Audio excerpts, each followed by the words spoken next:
Si ce message t'aide à respirer un peu mieux, pense à t'abonner pour recevoir d'autres paroles qui consolent et fortifient ta foi. Tu rejoindras une communauté qui prie et qui avance pas à pas. Parfois tu regardes le ciel et tu te demandes si quelqu'un t'entend vraiment. Tu pries, tu espères, tu fais de ton mieux, et le silence semble peser comme une nuit sans lune. Ne te condamne pas pour ça. Le cœur humain connaît ses déserts. Pourtant, ce désert n'est pas vide. C'est souvent là que Dieu travaille le plus, en profondeur, loin du bruit, comme une graine qui germe sous la terre sans faire de spectacle. Toute chose concourt au bien de ceux qui aiment Dieu, nous rappelle Romains chapitre 8 verset 28. Cela ne veut pas dire que tout fait soudain sens à nos yeux, mais que Dieu prend même le chaos et le réordonne patiemment. Je voudrais t'emmener dans un chemin simple, concret. Ferme les yeux un instant et écoute ton souffle. Si, au milieu de tes tensions, tu ressens parfois une paix qui ne vient pas de tes efforts, c'est un signe. Tu connais ce calme inattendu, ce moment où, malgré les factures, la solitude, les soucis, une tranquillité douce s'installe comme une couverture posée sur tes épaules. C'est la promesse vivante de Philippiens chapitre 4 verset 7, la paix de Dieu, plus grande que nos raisonnements, garde ton cœur et tes pensées.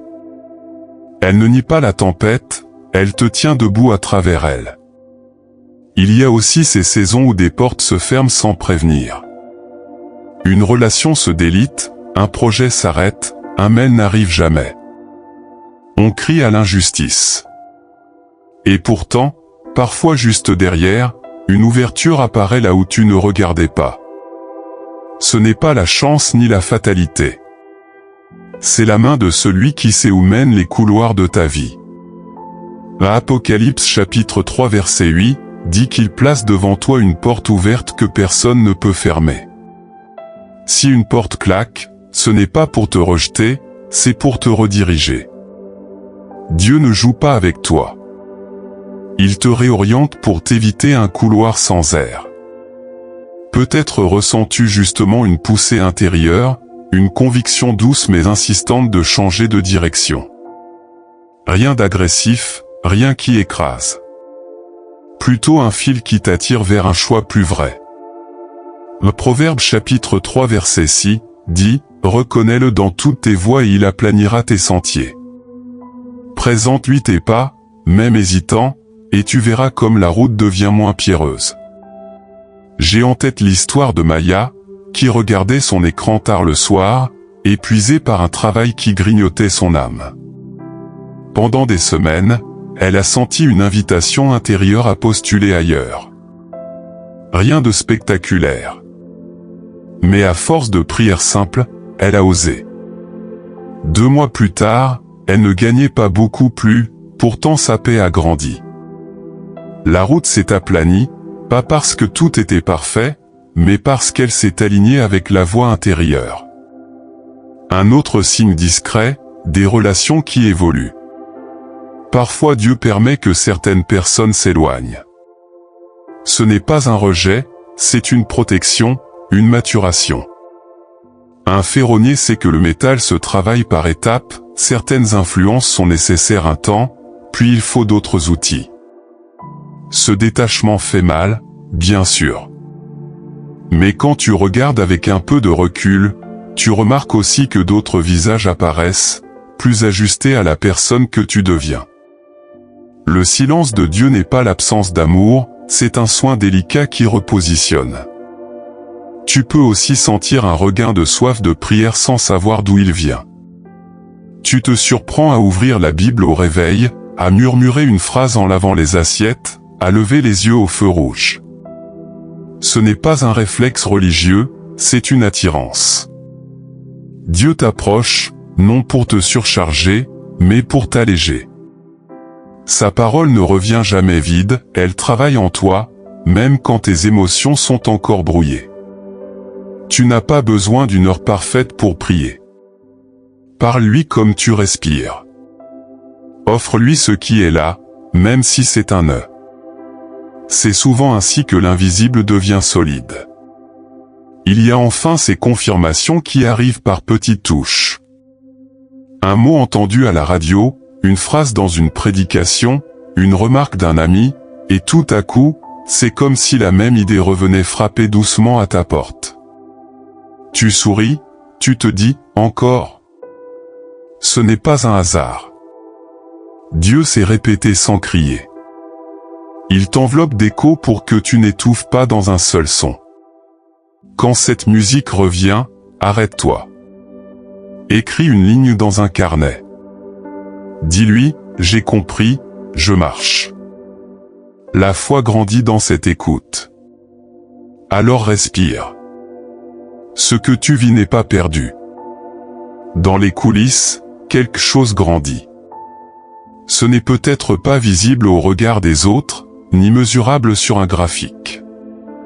Mais c'est réel. La paix qui te visite, les portes qui se ferment et s'ouvrent, la direction qui se clarifie, les relations qui se réajustent, la soif de prier qui revient, tout cela raconte une histoire, Dieu travaille en silence et te prépare. Aujourd'hui, choisis un pas simple.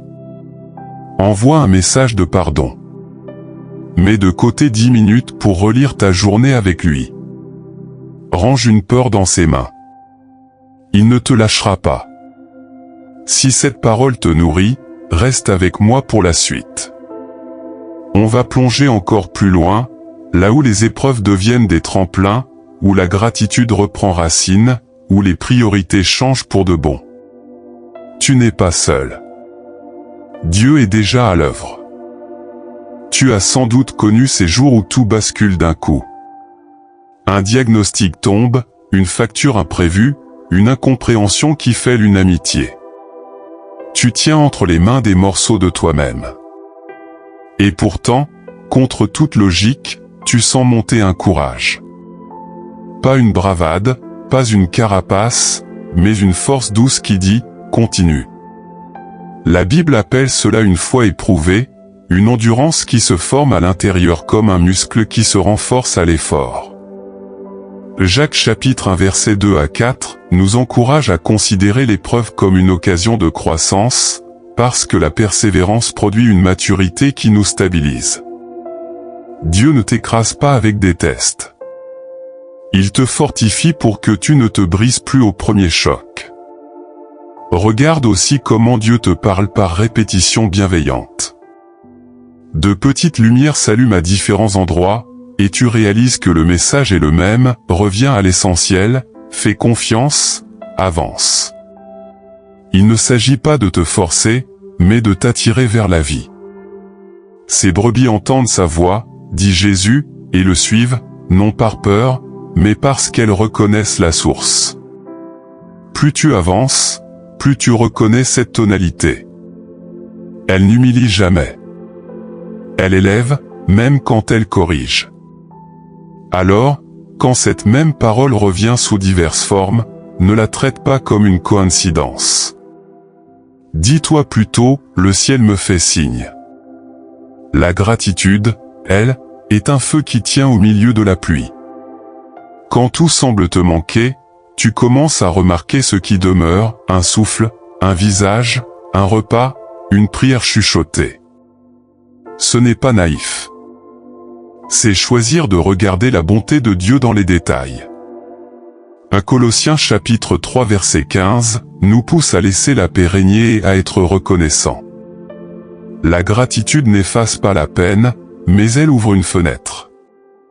Et par cette fenêtre, l'espérance entre à nouveau. Essaie ce soir, avant de dormir, nomme 3 petites grâces de ta journée. Laisse-les poser du baume sur ta fatigue. Dieu agit aussi à travers des personnes. Peut-être as-tu croisé récemment quelqu'un qui parle à ton âme. Un ami qui écoute sans juger. Une femme âgée à l'église qui a prié pour toi alors que tu ne l'avais pas demandé. Un collègue qui glisse un mot d'encouragement au bon moment. Ce ne sont pas des hasards alignés, c'est la providence qui tisse. Aime ses soutiens, reçois-les comme des cadeaux. Et si tu en as la force, deviens-le pour quelqu'un d'autre. Parfois, la réponse à ta prière commence quand tu deviens la réponse pour un autre. Puis il y a ce grand déplacement intérieur, tes priorités changent. Ce qui te fascinait perd de son éclat. Tu regardes ton écran et tu soupires, non par lassitude, mais parce que tu désires quelque chose de plus profond, de plus vrai. Matthieu chapitre 6 verset 33, te le rappelle avec douceur, cherche d'abord le royaume de Dieu et sa justice, et le reste s'alignera. Ce n'est pas une promesse magique, c'est une invitation à l'ordre intérieur. Quand Dieu devient premier, la peur perd son trône. Tu ne fuis pas tes responsabilités, tu les vis autrement, avec un cœur unifié. Je pense à Malik. Pendant longtemps, son objectif, c'était de prouver sa valeur à tous. Il courait, accumulait, s'épuisait. Un jour, il s'est arrêté. Non pas parce qu'il a atteint un sommet, mais parce qu'il n'en pouvait plus. Dans ce silence, il a commencé à parler à Dieu comme à un ami. Les choses n'ont pas tout de suite changé à l'extérieur. Mais en lui, quelque chose a glissé. La pression a reculé. Il a pris le temps de s'occuper de son père malade, de marcher au bord du fleuve le soir, de lire un psaume au petit déjeuner. Son salaire n'a pas triplé, ses défis n'ont pas disparu. Pourtant, il a retrouvé un visage. C'est cela, Dieu qui travaille en silence, une restauration de l'intérieur vers l'extérieur. Alors, concrètement, que faire aujourd'hui ? Offre à Dieu un espace régulier, même court. 5 minutes de respiration et de vérité. Ose renoncer à la comparaison qui t'épuise. Choisis une personne à bénir dans la semaine. Et quand la peur revient frapper, réponds par la parole, Romains chapitre 8 verset 28, pour te rappeler que ta vie n'est pas livrée au hasard, Philippiens chapitre 4 verset 7, pour te laisser traverser par la paix, Apocalypse chapitre 3 verset 8, pour garder l'espérance d'une porte ouverte. Proverbes chapitre 3 verset 6, pour remettre tes choix entre ses mains, Jacques chapitre 1 verset 2 à 4, pour transformer l'épreuve en maturité, Matthieu chapitre 6 verset 33, pour réaligner tes priorités. Laisse ces versets devenir un chemin sous tes pieds. Et maintenant, j'aimerais prier avec toi. Là où tu es, pose une main sur ton cœur si tu peux, juste comme un signe. Seigneur, merci pour ton œuvre discrète mais puissante. Dans nos silences, viens parler de paix. Dans nos fermetures, ouvre la bonne porte. Dans nos hésitations, aplanis nos pas, donne-nous une endurance qui n'écrase personne et une gratitude qui rallume la lumière. Réaligne nos priorités sur ton royaume, et fais de nous des témoins de ta bonté. Au nom de Jésus, Amen. Si cette prière t'a rejoint, n'hésite pas à t'abonner pour continuer ce chemin avec nous. Partage la vidéo à quelqu'un qui traverse une nuit semblable, et écris en commentaire ton intention de prière, nous porterons ton fardeau ensemble, parce qu'en famille spirituelle, personne ne marche seul.